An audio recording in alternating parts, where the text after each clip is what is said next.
Hello and welcome to my podcast, Whisper in the Shadows, the true story of a real-life undercover cop. I'm Michael Bates, and I was a police officer for 15 years in one of Australia's state police forces.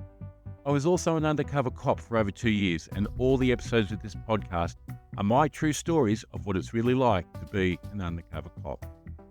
Rather, I was Michael Bates. So, full disclosure, Michael is not actually my real name. It was my covert identity I used on most of my operations. Everyone has a notion of what undercover policing is all about. Whether you think they're a narc, a covert operative, a dog, or a UC, most people seem to confuse plainclothes police with being undercover. There is a very big difference though. Most plainclothes police are detectives, and they don't wear a uniform so they aren't as obtrusive in public. Undercover is completely different. You become immersed in the world of your targets. And when you are a police officer, part of your role is to investigate crimes. This means you try and find evidence to prove the person you have arrested has committed that crime.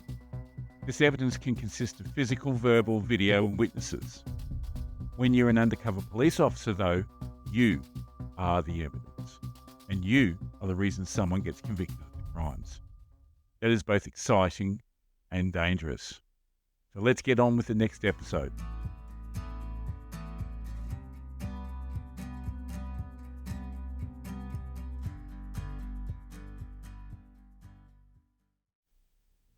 Episode 3, The Informants. In today's episode, I'm going to explore the many informants that I've worked with across all of my operations. Now, their names will come up again across other episodes, but this episode is going to give a background into them. Now, just as a side, to protect the names of the informants, I'm not going to be using their real names, despite the fact that it's been 30 years, and they nor the targets in these operations will possibly listen to a true crime podcast. I'm also not going to use the operation details like the internal code name. Okay, so the inevitable questions will come up.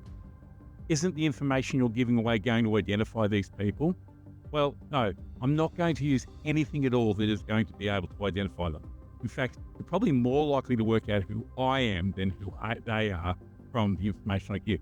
Let's also not forget that most of these people will have at some stage probably been identified anyway by the fact that when a target got arrested, they thought back to who introduced me to Michael. That's right, it was the informant themselves. I guess I've given this a lot of thought, and I don't believe I'm committing a crime at all by detailing this information of my operations, as most of it is in the public domain anyway. Of the 4 major informants I've had, I know at least 3 of them have died, and the 4th, I'm led to believe, had cancer, and that was nearly 25 years ago. If for some reason someone can work out who these people really are, it doesn't really have safety implications for them. As for the targets, some of them are still in jail and a number are dead, which is what you get when you use and or deal drugs. Informant, informer, snitch, rat, dog, canary, narc, fink, rat fink, grass.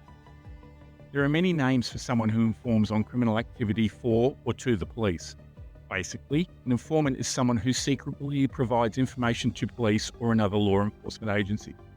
If you watch a lot of crime shows on TV, you're probably familiar with informants. Now, the Urban Dictionary describes they are mostly previously caught wannabe drug dealers that turn rat when facing criminal charges. If executed correctly, they could get a police paycheck for their efforts. They don't want to face criminal charges or go to jail, so they live a life of shame. Even though they act as friends, they're just faking it to get information from someone that leads to an arrest. They could never be trusted. They are desperate to make new drug dealer friends to promptly turn them over to proper authorities. When extremely desperate, they could even turn over their best of friends just to report a new bust. They are very dangerous. This phenomenon in the war on drugs could be explained as easy busts for local law enforcement. Now, that's a bit over the top and obviously written by someone who had been busted, but you get the picture. In the world of law enforcement, informants are officially called CIs or confidential informants. The information informants provide can be useful in catching criminals, and the informant usually gets something in return, money or a reduced prison sentence, for example. Sometimes informant simply means person who gives information. An interesting byplay of these slang names is that of narc or narc, spelt with a C, spelt with a K. Here in Australia and in most of the English-speaking world, there are two separate meanings for narc and narc. The former is an abbreviation of the word narcotics officer, and the latter meaning a police informant.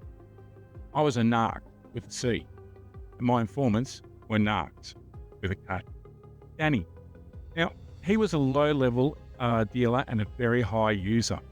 He was a Vietnamese person who said he had access to a whole heap of contracts or targets that were selling and distributing large amounts of heroin. He had been caught in a raid, I believe, and had a decent amount of smack on him. It was close to a jail sentence, and this wasn't his first rodeo, hence the reason he agreed to inform. He was a regular Vietnamese type guy, seemed nice, but was just hooked on smack. First time I met him was in a cafe on the very opposite side of town as to where this syndicate was operating, obviously in an effort to not be seen.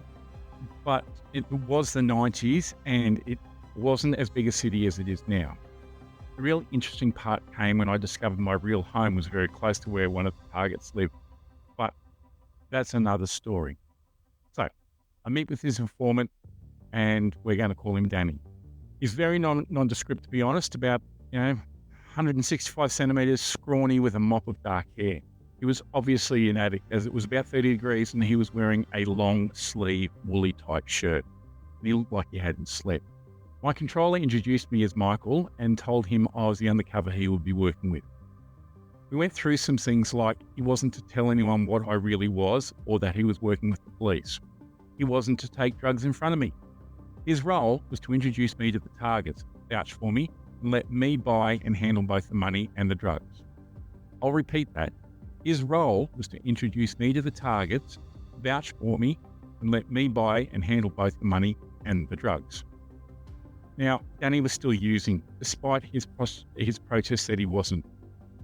So Danny's job was to introduce me and vouch for me, so I could make the buys on my own without him, and then work my way up the chain of the various syndicates. This wasn't as easy as it sounds. I expected the first buy and introduction with a new target to go a certain way. This was discussed with Danny and he agreed. What would happen is he would speak to the target and advise them I was his friend and I want to buy some gear. He would then press them to meet me rather than buy the gear for me. If that failed, then on the first occasion only, he would buy the gear and bring it back to me, but get an assurance that on the next buy, I would be introduced. Sounds simple and relatively straightforward, right? Well, you'd think so, but it never is, and in this case, never was. Now, you have to remember these people are informing on their friends to enable themselves to get out of a jail term. They have an emotional connection to them, and everything they are doing, i.e. throwing them under a big police bus, is going against that friendship. This can cause some interesting things to happen in their psyche. Also, they are probably still junkies themselves and are always looking for that next hit. These two things combined generally means you get an informant who doesn't think things through and only thinks about the next hit. That can be dangerous for both of us. In the famous words of the school counsellor on South Park, Mr. Mackey, drugs are bad, okay? Look, all up, I think Danny introduced me to 6 or 7 targets, and it generally took at least 3 meets with each target before he would make the introduction to the target so I could get to make the deals myself. Those first 2 or 3 buys were generally $100 packets. I generally started with the target by buying $100 packets. Now, these are usually enough for 2 or 3 hits.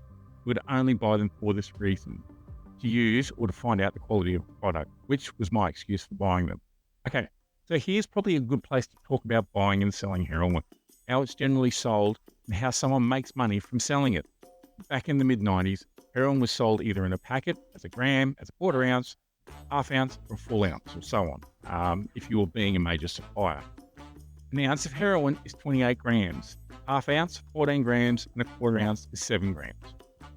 Usually, you would turn 1 gram into 11 $100 packets, which is about 0.09 of a gram each. Generally, a gram was about $500 or $600. A quarter ounce was about $3,500, half ounce around $6,000, and an ounce somewhere between $10,000 and $12,000, depending on purity and your relationship with the dealer. Time for some maths. Let's say you buy 1 gram of H for $600. Now, you wouldn't cut that with anything because it will still have been stepped on at least once, but probably twice by the time it gets to that gram. Stepping on heroin is when you add another element, generally powder like glucose, to the heroin to make extra product. But for the gram example, we won't step on it. So you've spent $600, then you make 11 $100 packets out of that gram. And it is exactly a gram. This stuff is measured and weighed precisely. That means for a $600 outlay, you have made $500. 11 times 100, $1,100 minus the $600, there's your $500. But it gets better. If you buy half an ounce, which is 14 grams of heroin, and step on it, say, with 7 grams of glucose powder, so half again, that gives you 21 grams, slightly lesser quality heroin. Now, that half ounce costs you $6,000. If you sell it by the gram, that is income of $12,600, which gives you about a $6,500 profit. You could probably do that in a week. But if you had people dealing for you and you sold it as a $100 packet, try 21 times 11 packets at $100 each. That's 231 packets, which is $23,000. Profit of about $17,000. And if you buy an ounce, say, cut it again with another 28 grams of powder or cutting agent, that gives you 56 grams of heroin at $600 a gram, which is $33,500. Now that's a profit of about $20,000 to $23,000 for each ounce that you sell. If you had the right setup, which of course I alluded to that I did and moved this much weight, say, every 2 weeks, that is a lot of money you are making that you needed to account for. Hello, Mr. Casino. Well, that's where a lot of the Asian drug dealers were laundering their cash, as I was informed by one of my targets, who had a massive gambling habit. I did go to the casino to be seen and try gambling and was really, really bad at it.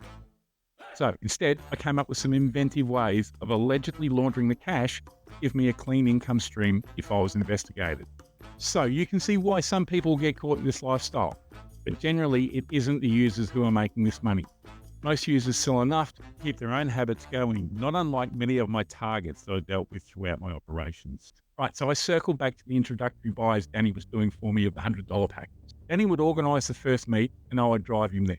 He would go and get in the target's car and do the deal. Each time I give him the $100 and tell him, this is the only one, Danny. You need to see if they will sell to me now, or if not, then at least get them to meet me so they know who I am for the next buy. Sure, was his reply every single time.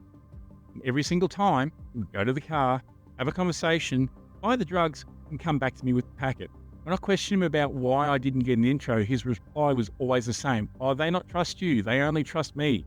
They said maybe next time. Remember when I said that a $100 packet is about 0.09 of a gram? Well, it turns out Danny was snipping a little bit from each buy through his own habit. After each buy, I would take Danny back to his house or somewhere else where he wanted to go.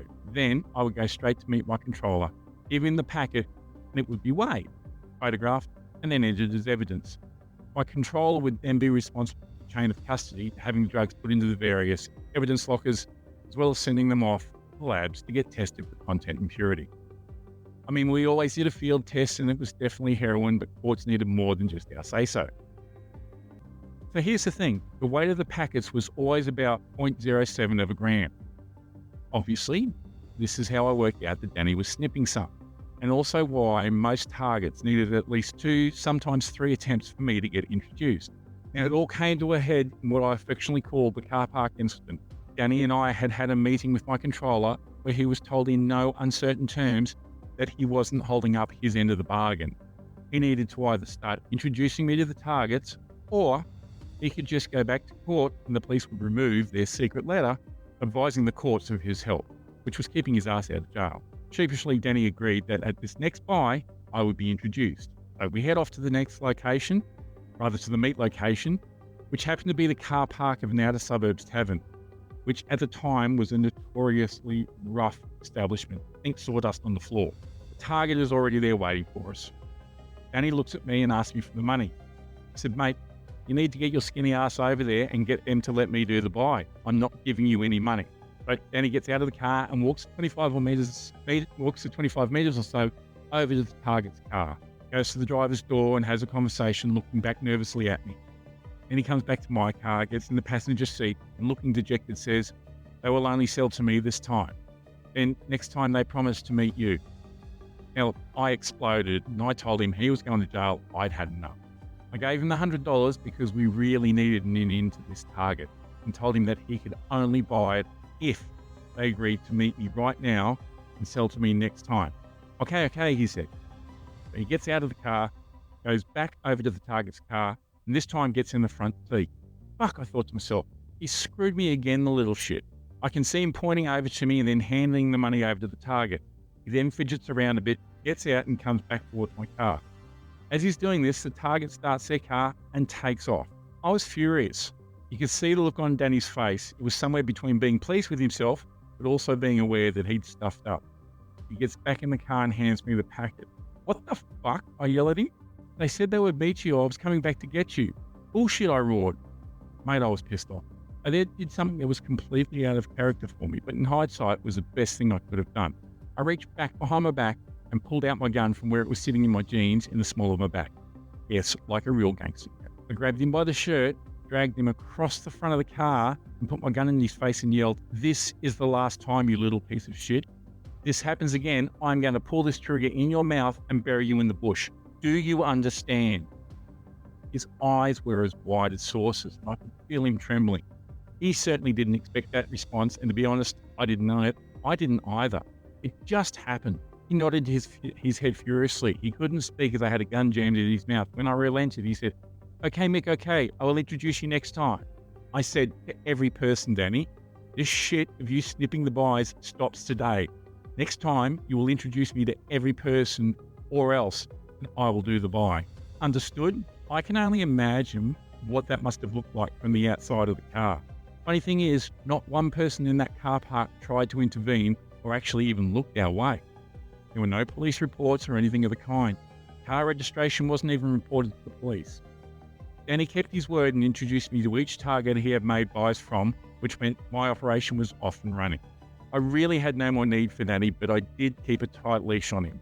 If he was left alone to his own devices, there was the chance he would feel guilty and tell the targets who I really was, something that he did actually once do when we were pulled over by the police. And I also suspect he did do it with one of the targets after I got a phone call at 2 a.m.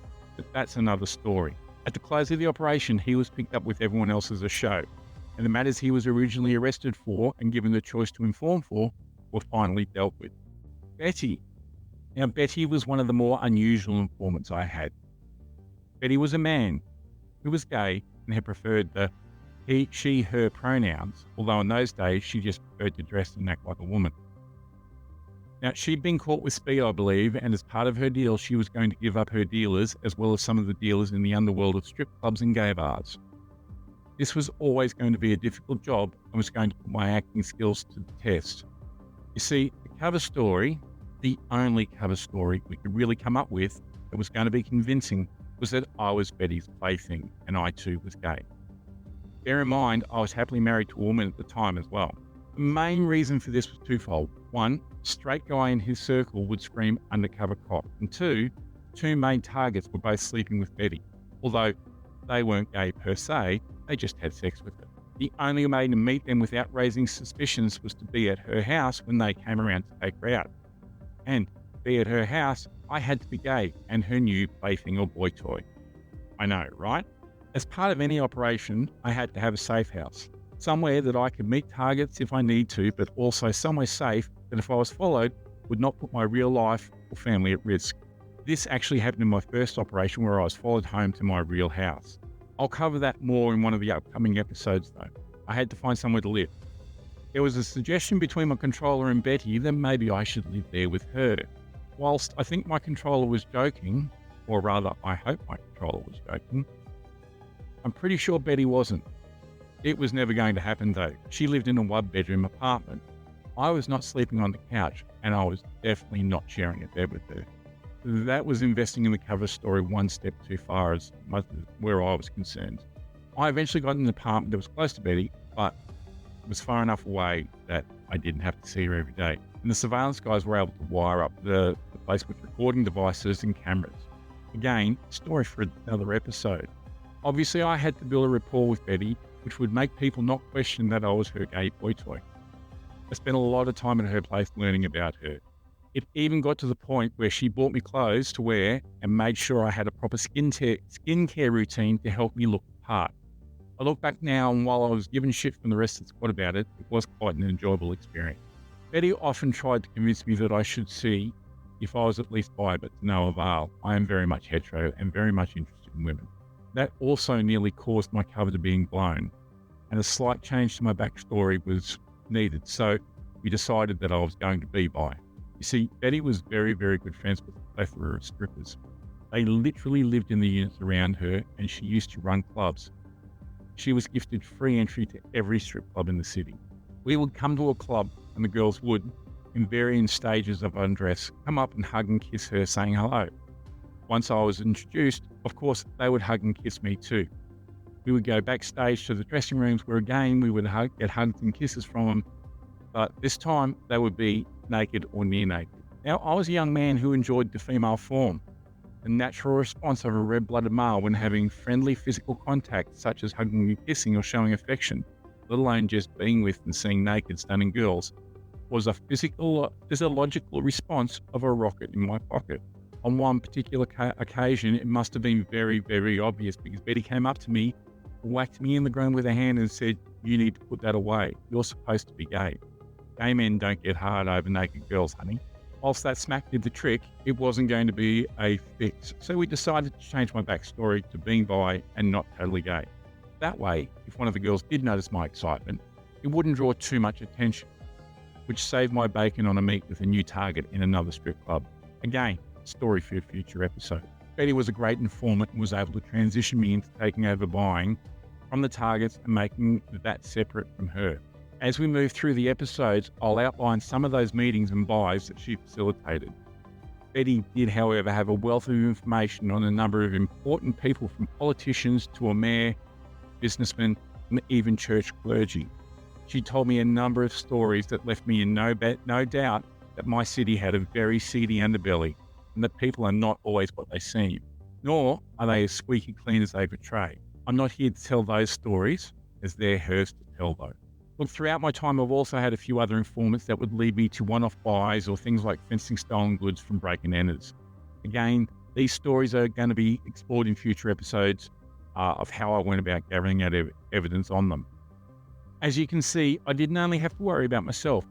I had to be aware that I had someone who was putting their life at risk, albeit because they got caught doing something illegal. But they also had my security in their hands, and I had to be very careful with what I said to them about how much of my real life I wove into my cover stories. Why would I weave my real life into the cover stories, I hear you ask? Someone once told me that for a lie to be believable, there should be an element of truth to it. This is because it is easier to sell a lie that you believe in and understand. That means that the best lies always have an element of truth. Makes a story easier to remember as well. The only downside is that if you give too much away, you could expose something that you didn't intend to. All in all, I would say the informants I dealt with did what they needed to do so they could survive. I genuinely believe that for the most part, their indiscretions have been tempered by the information they've provided that has gotten drugs off the street and taken down complete syndicates from the board. Has it stopped heroin use or the sale of heroin? No, of course not. But if what they have done is stop one kid from getting hooked, one user from taking an overdose, someone's child overdosing and dying, then that's an impact that's worth celebrating. Thank you for listening to Whisper in the Shadows, true stories of a real-life undercover cop. I hope you have enjoyed that episode. In the next episode, we'll explore another exciting operation. Please make sure you subscribe to the podcast so you never miss an episode. Lastly, if you're an ex-covert operative or undercover police officer and would like to chat about your experiences or tell your stories on my podcast, then please get in contact by my email, which is on this page.